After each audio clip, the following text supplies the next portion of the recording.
بام، أكبر جرائم في الكون اللي بتحصل وخلت الإعلام كله يسلط الضوء.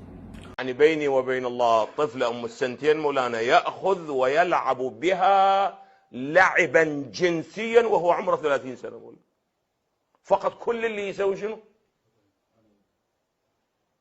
بينكم وبين الله أي واحد يسمع عن مثل هذه الفتاوى ماذا يقول عن مثل هذا الدين؟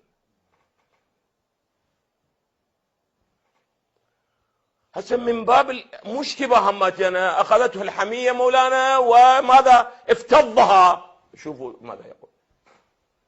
انظر اليوم روحوا باوعوا فتاوى المعاصرين همتين مو فتاوى القدماء. روحوا اليوم طفلة سنتين ها هسه ما أقول رضيعة طفلة ايش قد؟ سنتين مولانا. بينك وبين الله اسأل هذا الإنسان الذي أفتى بعينين عمياويتين تعطي بنتك سنتين أنه يلعبون بها.